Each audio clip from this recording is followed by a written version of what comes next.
Epione pain management and regenerative centre. ఇక మీ నొప్పులు శాశ్వతం కావు. ఇరుగు తెలుగు రాష్ట్రాల్లో డిజిటల్లో సంచలనం సృష్టించినటువంటి RTV news network RTV study రిపోర్ట్ని, పొలిటికల్ రిపోర్ట్ని ప్రేక్షకుల ముందుంచింది.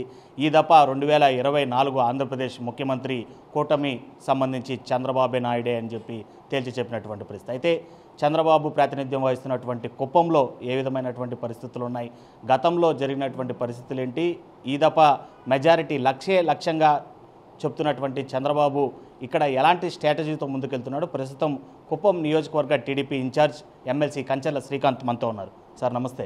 నమస్కారం సార్. ఆర్టీవీ స్టడీ చేసింది. ఆర్టీవీ స్టడీ రిపోర్ట్లో తెలుగుదేశం కూటమి ఖచ్చితంగా 2024లో గవర్నమెంట్ ఫామ్ చేస్తుందని కూడా తెలపడం జరిగింది. చూసారా ఆ న్యూస్ని? చూసాము. ముందు ఆర్టీవీకి మేము ధన్యవాదాలు తెలియజేస్తున్నాం, ఎందుకంటే వాస్తవాలని రియలిస్టిక్గా ప్రజల్లోకి తీసుకెళ్లారు. అయితే ఇంకా కూడా ఓవరాల్గా కూటమికి 111 సీట్లు వస్తాయి. తెలుగుదేశానికి 95, జనసేనకి 13, బీజేపీకి 3, కాంగ్రెస్కి 1 అని చెప్పడం జరిగింది. అయితే మా అంచనాలు, మా పార్టీకి సంబంధించిన సర్వేలు కానీ వాటి అంచనాల్లో చూస్తే మా ఉద్దేశం అబౌవ్ 140 నుంచి అది 160కి వెళ్తుందా, ఎక్కడికి వెళ్తుందా అనేటటువంటి మా అసెస్మెంట్ ఉంది. సో మీ అసెస్మెంట్కి మా అసెస్మెంట్కి ఏంటనేది మే 13వ తారీఖు ప్రజలు సమాధానం చెప్పబోతున్నారు. బట్ ఎటు చూసినా కూడా 100% తెలుగుదేశం పార్టీ, జనసేన, బీజేపీకి సంబంధించిన ఎన్డీఏ కూటమి అధికారంలోకి వస్తుంది. నారా చంద్రబాబు నాయుడు గారు ముఖ్యమంత్రి అవుతున్నారు అనేది వాస్తవానికి దగ్గరగా. అంటే ఇంకా కొన్ని సీట్లలో మీరు చేసిన అసెస్మెంట్ కూడా చూసాం. ఇంకా చాలా సీట్లలో మా అసెస్మెంట్లో మేము గెలిచే ఉన్నాయి. వాటిని కూడా నెక్ టు నెక్ కానీ ఇట్లా ఎడ్జ్ అని చెప్పనేసి ఇవ్వటం జరిగింది. బట్ ఆ సీట్లు కూడా లాస్ట్ ఓటర్ ఎప్పుడు ఇంకా కూడా లాస్ట్కి వచ్చేసరికి కూడా న్యూట్రల్ ఓటర్స్ నిర్ణయం తీసుకోవడానికి వెయిట్ చేసే వాళ్ళు ఉంటారు. వాళ్ళు 100% తెలుగుదేశం పార్టీ వైపు, నారా చంద్రబాబు నాయుడు నాయకత్వం వైపు చూస్తారు. కాబట్టి ఖచ్చితంగా మేము అంతకన్నా ఎక్కువ సీట్లతోటి అధికారంలోకి రాబోతున్నాం. కుప్పంలో గతంలో మీరు రాకముందు గడిచినటువంటి ఇన్ని సంవత్సరాల్లో ఇటు వ్యక్తిగత కార్యదర్శిగా ఉన్నటువంటి మనోహర్ కావచ్చు, పిఎస్ మునరత్నం కావచ్చు, గౌనవారి శ్రీనివాసులు కావచ్చు, వాళ్ళ యొక్క సపోర్ట్తో, అదేవిధంగా వాళ్ళ యొక్క పనితీరుతో చంద్రబాబు నాయుడు ఇక్కడ నెగ్గేటువంటి పరిస్థితి అయితే ఉండేది. మీరు వచ్చిన తర్వాత పరిస్థితులు ఏ విధంగా ఉన్నాయి, వాళ్ళతో మీ కోఆర్డినేషన్ ఏ విధంగా నడుస్తుంది, లక్ష్యంగా దూసుకువెళ్తున్నటువంటి నేపథ్యంలోనే ఇక్కడ ప్రజాదరణ ఏ మేరకు ఉంది? 100% ఇక్కడ తెలుగుదేశం పార్టీకి బలమైన నాయకత్వం ఉంది, లీడర్షిప్ ఉంది. 35 సంవత్సరాలుగా చంద్రబాబు నాయుడు గారిని గెలిపించడంలో అందరూ కలిసికట్టుగా పనిచేసి గెలిపించుకుంటూ వచ్చారు.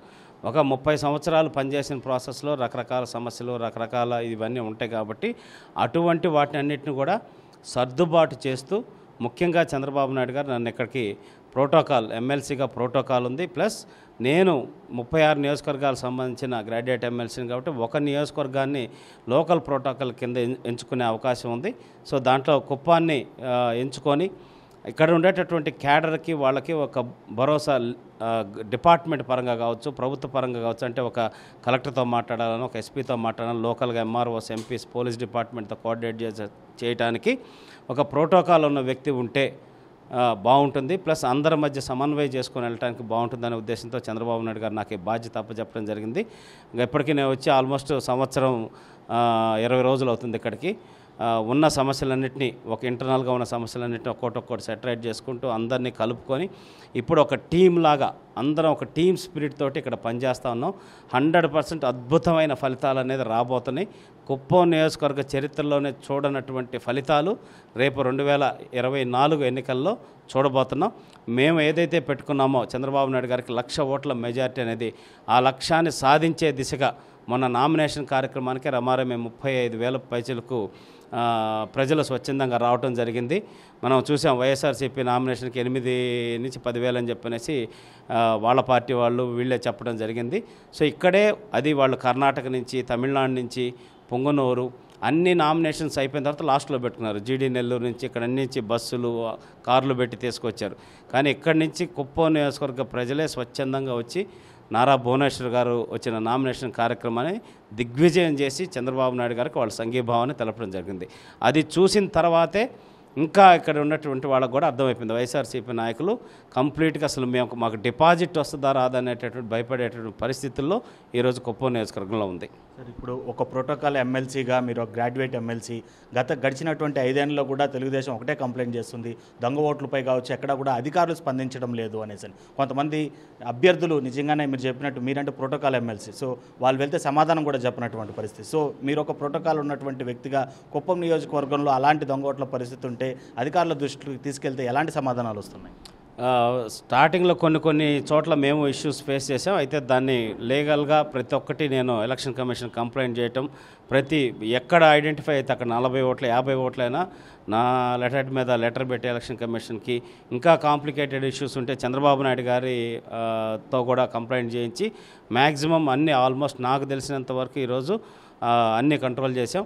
ఇంకెక్కడన్నా ఒకటి పొరపాటు జరుగుంటే రేపు ఎన్నికల రోజు కూడా ఖచ్చితంగా ఎదుర్కొంటాం దాన్ని. గడిచిన 35 ఏళ్ళలో చంద్రబాబు కుప్పంకి ఏమీ చేసింది లేదు. మేమైతే రెవెన్యూ డివిజన్ తెచ్చాం, అదేవిధంగా ఎంఆర్ఓ ఆఫీస్, ఇంటిగ్రేటెడ్ ఆఫీస్ ఇలాంటివి ఎన్నో తీసుకొచ్చామని చెప్పి కూడా ఇటు ప్రత్యర్థి మీకు ఎమ్మెల్సీగా ఉన్నటువంటి మీ అభ్యర్థి అదేవిధంగా ఆపోజిట్ ఎమ్మెల్సీ చెప్తున్నాడు. నేను అదే చెప్తాను, ఏం అభివృద్ధి చేయట్లేదంటే భరత్ పుట్టకముందు చంద్రబాబు నాయుడు గారు నియోజకవర్గానికి ఎమ్మెల్యే అయ్యారు. కాబట్టి నువ్వు చిన్నప్పుడు ఏం తెలియదు కాబట్టి నువ్వు నాకన్నా ఒక 2-3 ఏళ్ల ముందు వచ్చావు. నేను సవాల్ విసిరా, నా కారులో అయినా రా తమ్ముడు భరత్, లేకపోతే నీ కారులో రమ్మన్నా నేను వస్తా. కుప్పం నియోజకవర్గంలో మనం అన్నీ తిరిగి చూద్దాం, శిలాఫలకాలు లెక్క పెడదాం, ఎవరు ఏం అభివృద్ధి చేశారు. నువ్వు నడిచే రోడ్లు, ఈరోజు వస్తున్నటువంటి డ్రింకింగ్ వాటర్ దగ్గర నుంచి, స్కూల్స్ దగ్గర నుంచి, కాలేజీల దగ్గర నుంచి, నువ్వు వెళ్తున్న మీ కార్యకర్తలు కానీ, మీ నాయకులు కానీ, మీ పార్టీకి సంబంధించిన రైతులు చేస్తున్న ఇజ్రాయెల్ టెక్నాలజీ వ్యవసాయం కానీ, ఈరోజు ప్రతి వాళ్ళు హెచ్ఎఫ్ బ్రీడ్ సేమ్ ఆవులను తీసుకొచ్చి సబ్సిడీ మీద ఇప్పించి వాళ్ళ ఆదాయం పెరిగేలాగా చేసిన దగ్గర నుంచి సెరికల్చర్ని ఏదో నెక్స్ట్ లెవెల్కి తీసుకెళ్ళి జపాన్ జైకా ప్రాజెక్ట్ తీసుకొచ్చి ఏ విధంగా సెరికల్చర్ని డెవలప్ చేసి ఇక్కడ ఎన్ని కార్యక్రమాలు చెబుతూ పోతే ఈరోజు ఉదయం నుంచి సాయంత్రం దాకా కాదు 4-5 రోజులు తిరిగినా కూడా ఈ కుప్పం డెవలప్మెంట్ని మనం కళ్ళకు చూపిస్తాం. అదేమంటే వాళ్ళు ఇప్పుడు మీరు గమనించండి, క్యాంపెయినింగ్లో కూడా వాళ్ళు చెప్తుంది మేము బటన్ నొక్కాం డబ్బులు వేసాం. ఈ రోజుకి మున్సిపాలిటీ చేసామని చెప్తున్నారు కదా. డ్రైన్లు చూడండి, ఇప్పుడే మనం వెళ్దాం కావాల్సింటే కనీసం చెత్త ఎత్తేటటువంటి పరిస్థితి కూడా లేదు. అట్లాంటి చెత్త మీద పన్నేసి చేస్తున్నారు. ఇంటిగ్రేటెడ్ కాంప్లెక్స్ అన్నారు, సిగ్గుండాలి నిజంగా ఆ మాట చెప్పడానికి. అది చంద్రబాబు నాయుడు గారు శాంక్షన్ చేసి కంప్లీట్ అయింది. ఎలక్షన్ కోడ్ వచ్చి ఆగిపోయింది. తర్వాత వచ్చి వాళ్ళు రంగులేసి మాకు రంగుల పార్టీ కదా ఇది, బోర్డు వైఎస్ఆర్ కాంప్లెక్స్ అని పెట్టి బోర్డు పెట్టుకొని చేశారు. స్కూళ్ళు మేము కట్టిన స్కూల్స్కి రంగులేసి చేశారు. ఇట్లా ప్రతి ఒక్క దాంట్లో వనికుల క్షత్రియ భవనం చంద్రబాబు నాయుడు గారు 90% పూర్తి చేశారు. ఎలక్షన్ కోడ్ వచ్చి ఆగిపోయింది. టైల్స్ వేశారు, సున్నం కొట్టి మేము చేసామని చెప్పాను. మరి అన్ని ఇది ఉన్నోళ్ళు కురుబా భవన్ బిల్డింగ్ ఉంది, 10 లక్షల రూపాయలు పెడితే కంప్లీట్ అయిపోతుంది. అది చంద్రబాబు నాయుడు గారు శాంక్షన్ చేసి అంతా కంప్లీట్ అయిపోయింది. మా స్ట్రక్చర్ అంతా జస్ట్ ప్లాస్టరింగ్ సున్నం వేసి టైల్స్ వేస్తే చాలు. 10 లక్షలు పెడితే అయ్యేటటువంటి కురుబా భవన్ని ఈరోజు ఒక్క ఇటుకు కానీ ఇది కూడా చేయకుండా చేశారు. ఇట్లా ఊరకు అనవసరంగా మాటలు మాట్లాడితే సరే, ఇన్ని మాట్లాడుతున్నావు. చంద్రబాబు నాయుడు గారు రమారమి 16 పైన కంపెనీలు తీసుకొచ్చారు, నువ్వు ఒక కంపెనీ తీసుకొచ్చావా? చంద్రబాబు నాయుడు గారు కార్గో ఎయిర్పోర్ట్కి 600 ఎకరాలు ల్యాండ్ అక్విజిషన్ చేసి రైతులకి డబ్బులు ఇచ్చి తర్వాత 100 కోట్లు శాంక్షన్ చేసి దాన్ని చేశారు. మరి మీరు ఎందుకు పూర్తి చేయలేదు? అంత పర్మిషన్స్ అన్నీ చంద్రబాబు నాయుడు గారు కష్టపడి తీసుకొచ్చి అంతా చేశారు, సెంట్రల్ గవర్నమెంట్తో మాట్లాడి అంతా చేసి. మరి మీరు దాన్ని కంటిన్యూ చేసి ఉండొచ్చు కదా. ఎంతమందికి ఉపాధి వచ్చేది? ఇక్కడ పండించేటటువంటి పంటలకు కానీ, పూలు కానీ, ఇంకా వెజిటేబుల్స్ కానీ అన్నీ కూడా భారతదేశంలో వివిధ ప్రాంతాలకు పంపొచ్చు, ఎక్స్పోర్ట్ కూడా చేయొచ్చు. ప్యాకేజింగ్ ఇండస్ట్రీస్ వచ్చాయి, ఫుడ్ ప్రాసెసింగ్ యూనిట్స్ వచ్చాయి. వన్స్ కార్గో ఎయిర్పోర్ట్ కనుక ఇదంటే ఎందుకు చేయలేదు? సిగ్గు లేకుండా ఊరికి అనవసరమైన మాటలు మాట్లాడడం తప్పిస్తే ఇంకోటి లేదు. లక్ష్యం అనేది సామాన్యమైనటువంటి విషయం కాదు. దానికి చాలా గ్రౌండ్ వర్క్ చేయాల్సి ఉంటుంది. ప్రజలకి హామీలు కూడా ఇవ్వాల్సినటువంటి పరిస్థితి ఉంటుంది. వివిధ సామాజిక వర్గాల్ని బుజ్జగించాల్సినటువంటి పరిస్థితి ఉంటుంది. ఏంటి ఆ సీక్రెట్? కంచర్ల శ్రీకాంత్ ఏ స్ట్రాటజీతో ముందుకెళ్తున్నారు లక్ష మెజారిటీ కోసం?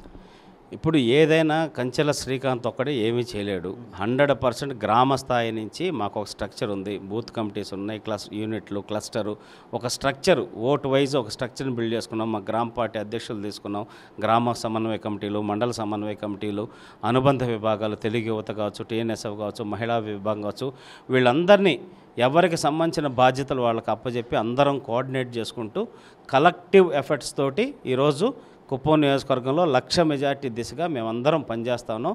దానికి కావాల్సిన అన్ని కార్యక్రమాలు ఒక స్ట్రక్చర్ వైజ్గా 1 by 1 ఏం చేయాలని చెప్పనేసి ఒక ప్లాన్ ఆఫ్ యాక్షన్ చేసుకొని పనిచేసుకుంటూ వచ్చాం. ప్లస్ మా సింగిల్ ఎజెండా డెవలప్మెంట్. ఈరోజు కుప్పంకి సంబంధించి రాష్ట్రం మొత్తం ఒక మేనిఫెస్టో రిలీజ్ చేశాడు.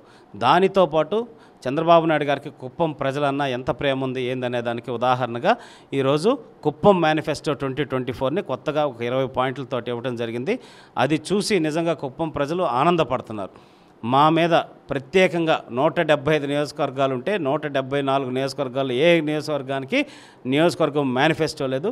చంద్రబాబు నాయుడు గారు ఇచ్చేశారు. మాకు మున్సిపాలిటీకి 100 కోట్లు, ప్రతి మైనర్ పంచాయతీ 1 కోటి, మేజర్ పంచాయతీకి 2 కోట్లు, అట్లాగే సెరికల్చర్ రిలేటెడ్ ఇన్పుట్ సబ్సిడీ కావచ్చు, సీమావులు 50% సబ్సిడీతోటి సీమావులు కావచ్చు, ద్రవిడ యూనివర్సిటీని పూర్తి స్థాయిలో యూనివర్సిటీ కింద టెక్నికల్ యూనివర్సిటీ కింద కూడా మారుస్తామని చెప్పడం, ఇంజనీరింగ్ కాలేజ్ స్టార్ట్ చేయడం, ఇట్లా అన్ని రకాలైన అద్భుతమైన కార్యక్రమాలు కంపెనీలు తీసుకొచ్చాక 2 బెంగళూరుకి కనెక్టింగ్ రోడ్లు వేసి కంపెనీస్ కూడా ఇక్కడికి కుప్పం తీసుకొచ్చే విధంగా, ఇక్కడ ఉపాధికి, ఇక్కడ యువతకి ఇక్కడే ఉపాధి, మహిళలకు ఉపాధి దొరికే విధంగా ఆయన ప్రణాళిక రూపొందించడం చేశారు.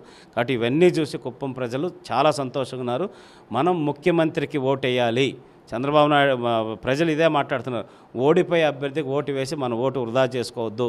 గెలిచి ఈ రాష్ట్రానికి ముఖ్యమంత్రి మన జీవితాలు బాగు చేసే వ్యక్తికి మనం ఓటు వేయాలి, మన ఓటు విలువ పెంచుకోవాలని వాళ్ళు భావిస్తున్నారు. ఇవాళ పోలింగ్కి మొదటి అడుగు అని చెప్పొచ్చు. ఎందుకంటే ఇవాళ పోస్టల్ బ్యాలెట్ ప్రారంభంగానుంది.